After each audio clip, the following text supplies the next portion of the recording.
Smoji.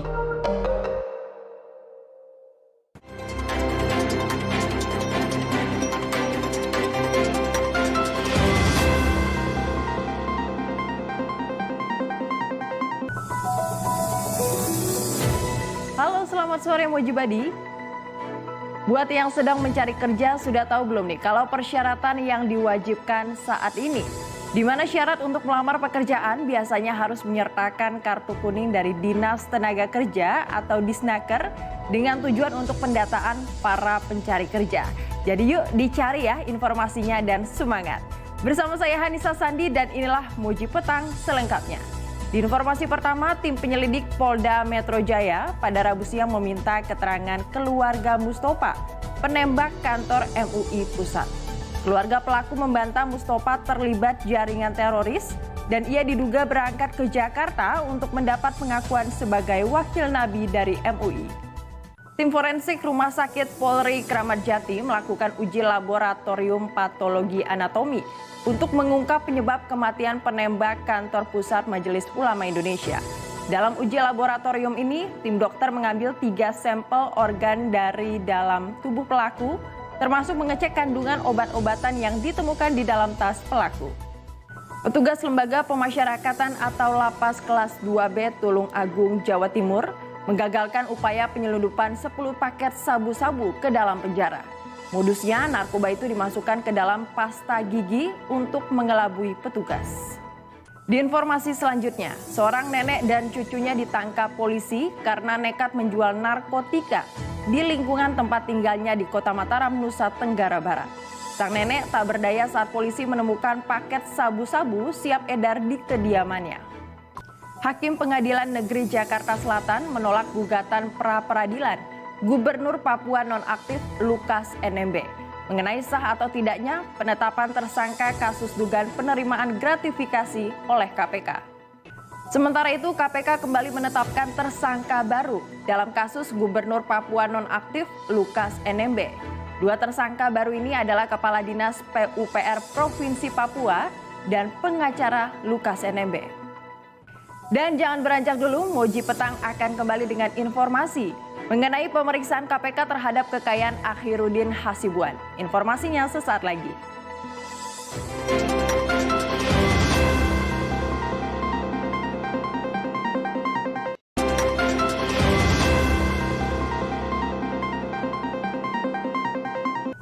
Terima kasih Anda masih bersama kami dalam Moji Petang. Dugaan harta kekayaan AKBP Akhiruddin Hasibuan yang tak sesuai LHKPN terus bergulir. KPK tengah membidiknya dan segera mengklarifikasi LHKPN pecatan anggota Polri jika ada kejanggalan. Menteri Koordinator Bidang Politik Hukum dan Keamanan Mahfud MD resmi membentuk Satgas Supervisi dan Evaluasi Penanganan Laporan Hasil Analisis, laporan hasil pemeriksaan dan informasi dugaan tindak pidana pencucian uang atau TPPU. Satgas akan menelusuri lebih dalam dugaan transaksi janggal di Kementerian Keuangan dengan nilai agregat 349 triliun rupiah. Kedapatan membawa BBM olahan ilegal. Seorang sopir truk di Dharmasraya, Sumatera Barat harus berurusan dengan polisi. Selain mengamankan sopir, polisi menyita bahan bakar minyak mentah olahan jenis premium sebanyak 10 ton. Hujan deras yang mengguyur kawasan Puncak, Kabupaten Bogor, Jawa Barat mengakibatkan debit Sungai Ciliwung di Bendung Katulampa naik signifikan pada Rabu malam. Petugas menghimbau warga di bantaran Kali Ciliwung untuk waspada. Aksi heroik dilakukan oleh seorang warga dengan menyelamatkan anak tenggelam di Sungai Cipamingkis, Desa Sukanegara, Kabupaten Bogor, Jawa Barat. Meski arus sungai cukup deras, korban akhirnya bisa diselamatkan. Seorang ibu dan 2 balita di kota Jambi terjatuh ke sumur sedalam lebih dari 14 meter. Meski sempat kesulitan, tim pemadam kebakaran yang dikerahkan berhasil mengevakuasi korban. Sang ibu selamat namun 2 anaknya meninggal dunia. Dan Moji Petang masih akan kembali dengan informasi bencana banjir dan longsor di tanah air. Tetaplah di Moji Petang.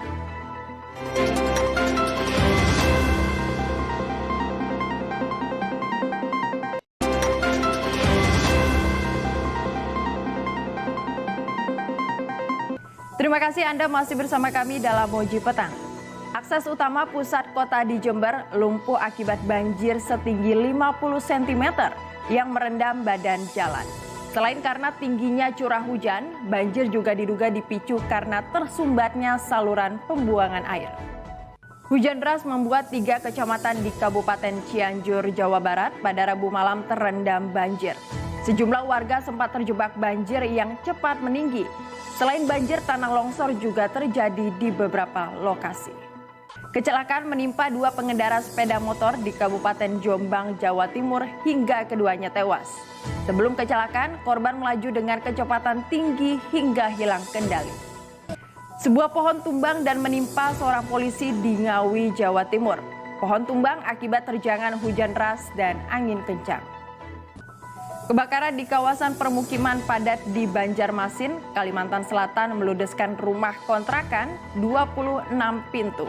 Sementara di Medan, Sumatera Utara, kebakaran sebuah rumah merenggut nyawa 2 bocah, balita kakak beradik yang tengah tertidur di dalam kamar. Dan Mojibadi, setelah ini kami akan hadirkan informasi mengenai evakuasi WNI dari Sudan. Informasinya sesaat lagi.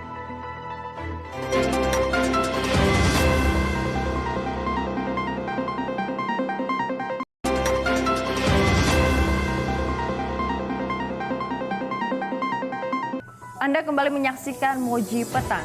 Gelombang eksodus besar-besaran terus terjadi di Sudan, menyusul perang saudara yang berkecamuk. Sementara itu puluhan mahasiswa asal Sulawesi Selatan dan Jawa Timur tiba di tanah air dengan selamat setelah diterbangkan dari Sudan pada Rabu kemarin. Di berita lain, seorang pria di Konawe Utara, Sulawesi Tenggara tersesat di hutan saat akan memeriksa hewan ternaknya. Korban kemudian ditemukan dalam keadaan lemas akibat kelaparan, usai tersesat 1 hari 1 malam di kawasan hutan tersebut. Bus pariwisata yang mengangkut puluhan penumpang mengalami kecelakaan di Kabupaten Parigi Motong, Sulawesi Tengah pada Rabu malam. 3 orang penumpang tewas di lokasi, sementara puluhan orang lainnya terluka. Ribuan orang di Kecamatan Ciampea, Bogor, Jawa Barat rela berdesakan demi mendapatkan sembako bantuan pemerintah. Membludaknya warga membuat petugas kewalahan menertibkannya hingga berujung ricuh. Partai Kebangkitan Bangsa atau PKB gencar melakukan silaturahmi politik bertajuk Halal Bihalal ala Lebaran. Usai bertemu Partai Golkar dari Koalisi Indonesia Bersatu, Ketua Umum PKB juga bertemu dengan Ketua Umum Partai Demokrat Agus Harimurti Yudhoyono. Cak Imin ingin mengajak AHY untuk mengajaknya bergabung ke dalam koalisi besar. Dan Moji Petang masih akan kembali dengan informasi penyerangan Istana Buckingham. Tetaplah di Moji Petang.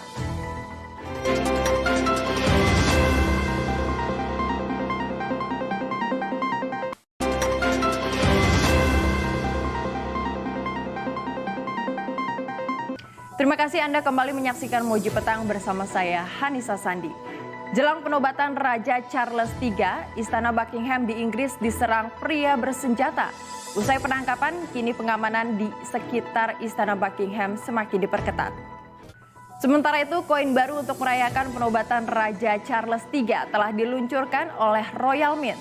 Charles digambarkan mengenakan mahkota, namun mahkota yang tergambar dalam koin ini bukanlah mahkota yang akan dia terima pada hari penobatan Sabtu mendatang. Kita beralih ke informasi kuliner Mojibadi, di mana antrian panjang di sebuah tempat kuliner di Sleman, Yogyakarta berikut ini mungkin membuat Anda penasaran.